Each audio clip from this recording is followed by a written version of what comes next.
Hey cousins. So we're going to do a little bit of reading today. I found in my research that my second great-grandfather, Alex, participated in the Born into Slavery Federal Writers Project interviews that happened in the 30s. They interviewed, I think, 2,300 people in different states, former slaves. And they got a little bit of family history. They got some perspective on slavery and being born into slavery and then being free around the emancipation. And I found one. So, number one, you need to go look this up on the Library of Congress.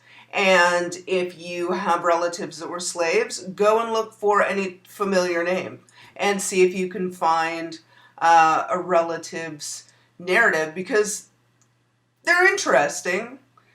It's quite a face.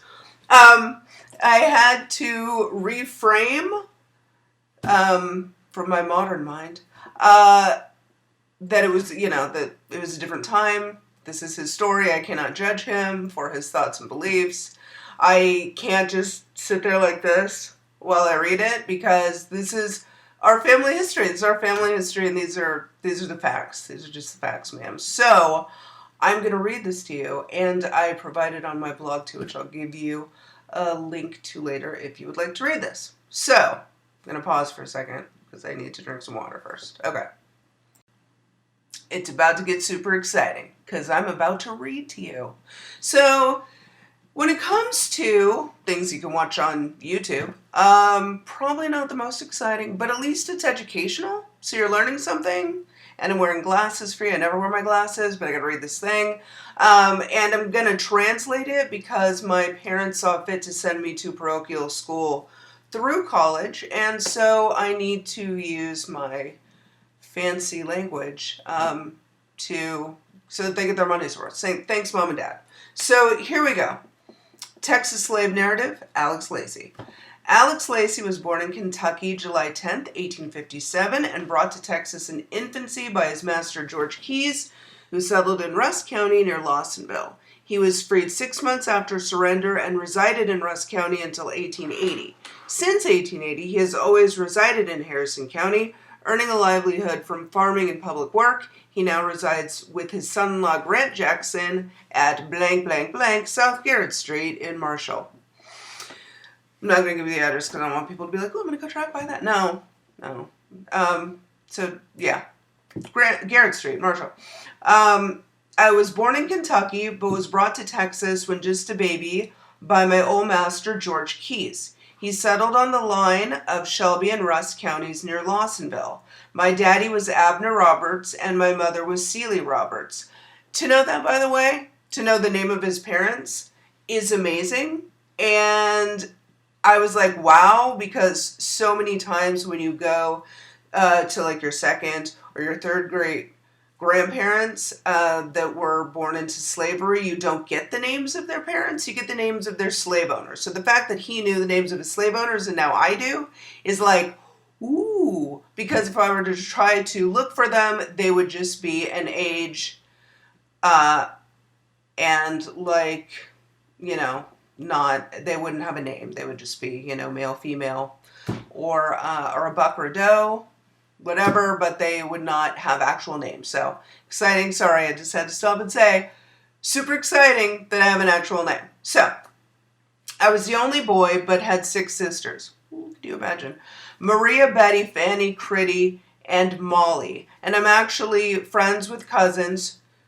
Through DNA testing, I found these cousins that we're descended from, and now we're in contact, which is awesome because, after time, all of those families just kind of separate out and you lose contact. So I'm back in contact. Okay. All of the children live to be grown and married. 3 of my sisters are still living in Longview. Keyes run a big trader yard in Kentucky. He was buying and selling and swapping people all the time. He fetched a big drove with him to Texas and hired most of them out and used a few himself. He didn't do much farming and only worked about 150 acres. Master George was a pretty fair man, and Mistress Anna, his wife, was a mother to me. I seed my fellow slaves, whipped in the field and in the house too. Master nearly whipped my mother to death because she was so bad about fighting. Is that where I get it? Because I'm feisty, so maybe I get it from Seeley. Generally, he didn't tie them to whip them, but he had to tie her. The hands eat bread and meat strictly, but I wouldn't eat meat. I liked fried meat skins best. There was plenty of deer in the country. They caught them by building a rail fence and fixing a forked, sharp-pointed stop on the inside of the fence. The deers jumped the fence and stopped themselves. Master George gave his darkies most anything he had to eat. We wore homespun clothes. They gave us 2 suits at a time. We had good warm clothes for winter. I didn't wear shoes till I was 12 years old. There wasn't a church on the plantation. Master George's folks weren't religious, and I didn't hear preaching till after surrender. We had parties there around the house on Saturday night and parties in the woods during the week when we could give the paddy rollers the slip. One man on the place stayed in the woods all the time. He made a mistake and the dogs got him, but he got loose and went back to the woods. Master took good care of us when we were sick, had a white doctor for us all the time. There weren't no black doctors then. Master George didn't have no old women on his place because he got shed of them just like old mules. I don't really want to know what that means. I remember hearing the rumblings of the guns during the war. Master George moved to get away from the racket. I remember surrender. Master used us 6 months after it come. He tell all his hands they was free, but he didn't want them to leave till the crop was made and that he'd give them part of the crop. He kept his word. I heard some of them were promised 40 acres of land and a mule, but I don't knows any that got it. So, Master George didn't sound too bad, other than the whippings. Okay, we've got a little bit more, but I gotta take a break. Sorry about that. I had to scroll down. Okay, so back to it. Alex Lacy, part 2. I married in 1879 in Russ County on a Sunday evening. Noah Bell, a colored preacher, married us. We didn't have no infare at our wedding, and I didn't jump the broom handle. I knew about the Ku Klux. I never seen them, but heard about them getting somebody. There was a pretty big tear-up in Russ County between the blacks and whites over the election right after surrender. I never voted till I came to Harrison County. The fast going of the young generation of the blacks weren't justifying me saying what I think about them not being allowed to vote. There are so many foolish people among our race, it would be hard to say if it is the best for them to vote. I don't think that the young set of our folks is using education right. There ain't anything as good for them as religion, but they don't seem to be interested in that much.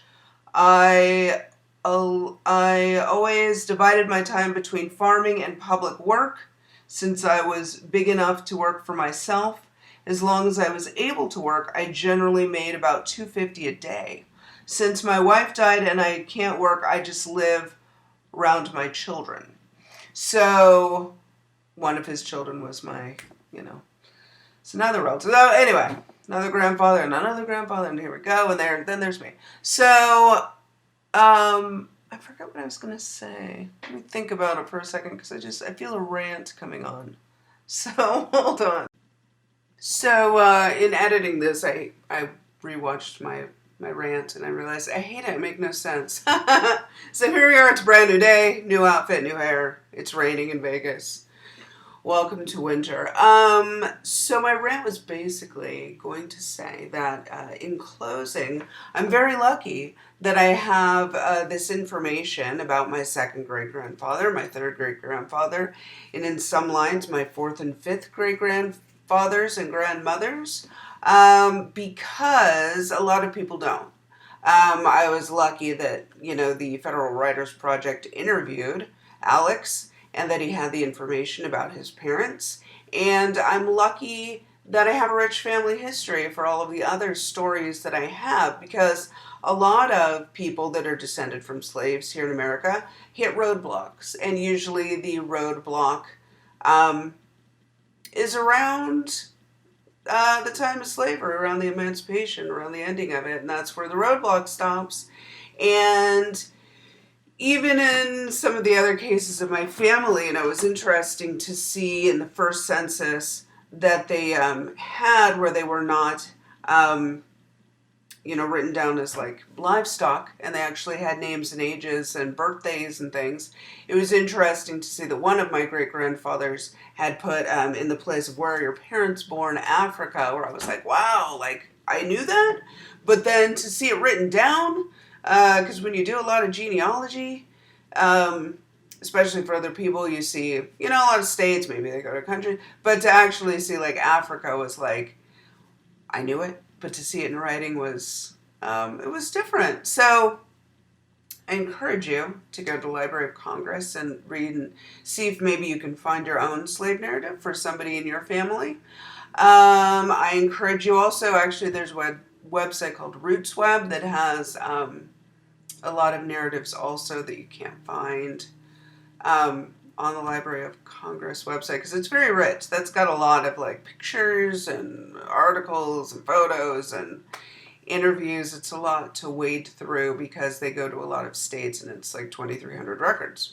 So I encourage you to do that. I encourage you to continue to try to break through those walls. I actually found from talking to somebody on Ancestry that I'm related to, that I don't know, we don't know how we're related, that actually somebody that I thought was a great-great-great-grandfather is not. I actually had the wrong census, and I had the wrong information, and all the birthdays were wrong. So that's a totally different conversation about tips about verifying information. So I had to actually remove a family name from my list of family names. So keep searching, keep breaking through those walls, keep verifying everything.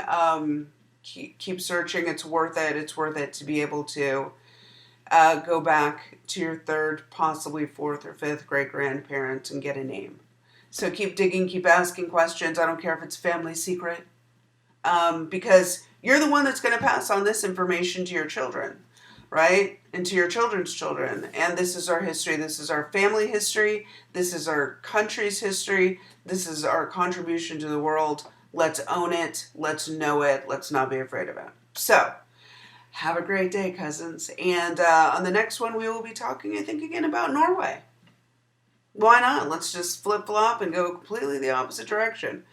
And so join me for that. Subscribe if you want to, or just, subscribe. Do it. What have you got to lose, right? Have a great day. Bye.